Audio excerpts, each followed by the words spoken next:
Let's talk about a controversial issue, DLC, downloadable content in fighting games. The discussion about DLC is usually, to put it mildly, not good. Anger and outrage get emphasized over accurate information. It's easy to mislead and provoke an emotional response, and it's also good for getting views, which is why many YouTubers do it. But at the end of the day, spreading misleading information, and worse, benefiting from it, is unfair to everyone else. It's unfair to the publishers whose DLC practices are just and sound. It's unfair to the publishers who want to improve, but don't receive accurate feedback. And it's unfair to fellow players who have a harder time distinguishing between good DLC offers and bad ones. It's critical to approach this complex topic carefully and correctly. The basis of DLC outrage comes down to the relation between value and price, what you get, and how much you pay for it. But two factors often cloud our judgment. Value is highly subjective, and we as consumers don't really understand production costs. Have you ever had a task to do that you thought would take 1 hour to finish, but ended up taking 20 minutes? Have you ever slogged through a task you were certain would take an hour tops, but ended up needing 3 or more? For most of us, the latter is way more frequent. We have a natural tendency to underestimate how long it's going to take to complete a task, often ignoring possible problems that can arise. This is called the planning fallacy. Our underestimation becomes worse when we try to guess about professional work in a field we have no experience in. How often have you dealt with clueless clients who expect an unrealistic time frame and cost? As if you can just snap your fingers and the final product magically shows up? This happens in gaming as well. Consumers often have unrealistic expectations and get frustrated when games cannot deliver on them. We as consumers also don't have to care about the financial risk of making games. After all, we have our own finances to worry about. If some high-budget game out there flops, it doesn't affect us one bit. We can still sleep just fine and move on with our lives. But for the investors who put in the money and take the risk, profits need to justify this risk, and this influences pricing.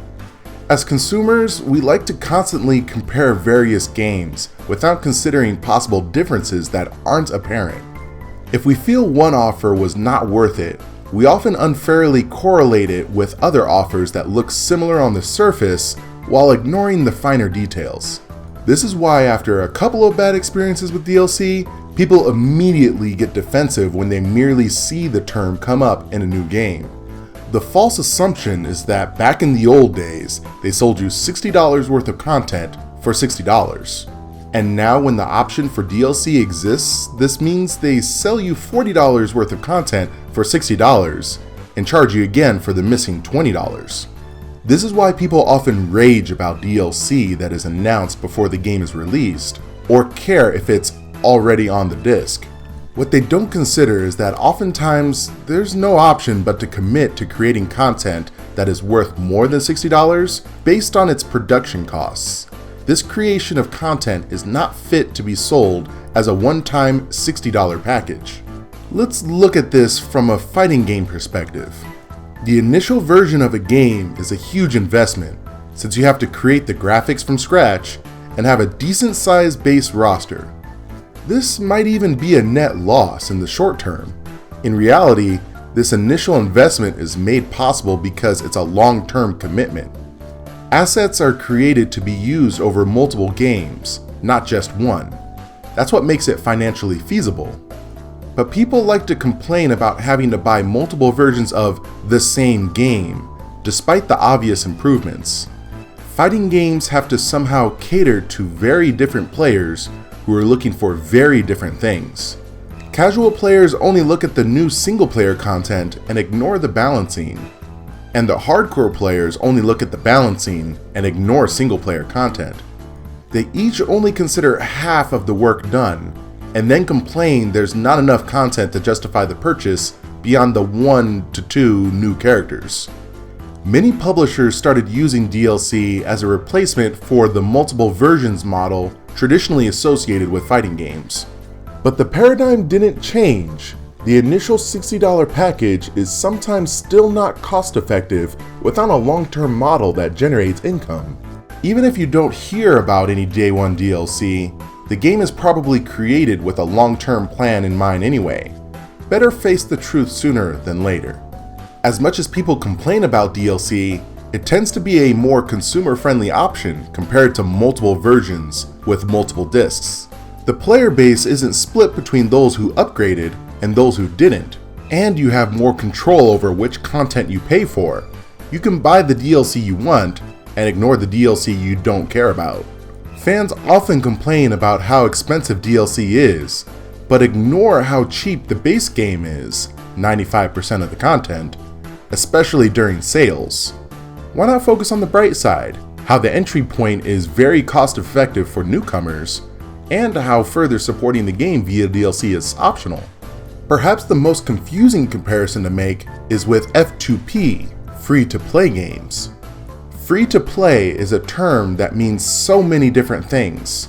It can be a convenient demo that allows you to try out a game before you buy. It can also mean a huge grind or paywall, or both, before letting you experience the real game and compete on equal footing. But it's free is not an excuse. If the game truly was free, it would bankrupt its publisher because it wouldn't make any profit. The truth is, your playtime was never free. Some whale out there is paying for it, or you are. Justifying this model is like saying the best game is a game your uncle bought you as a birthday present, as you got so much value for $0. But you can unlock everything by playing the game. More accurately, you're playing a heavily limited version of the game, not the real game. What's more fun? Playing 500 hours of a fake version of the game that's not as fun until you unlock the content you really want? Or working for 5 hours, buying the full game for $60, and then spending the remaining 495 hours playing the real, most fun version of the game? What if my enjoyment from a virtual card game doesn't come from grinding the ladder with the same top-tier, low-cost deck everyone is using? What if my enjoyment comes from having the option to find the deck I most enjoy playing and trying out interesting card combos?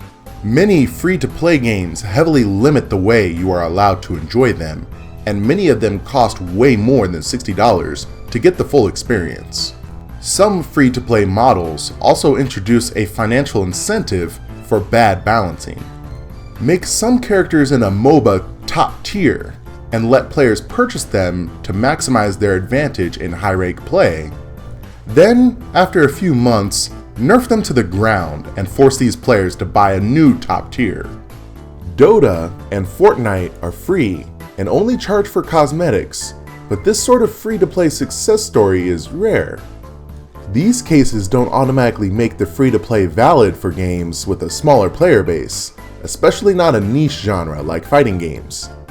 It should be clarified that every game is a unique case with its own business plan, budget, development challenges, and expected sales. But the scenarios we described in this video can and do exist.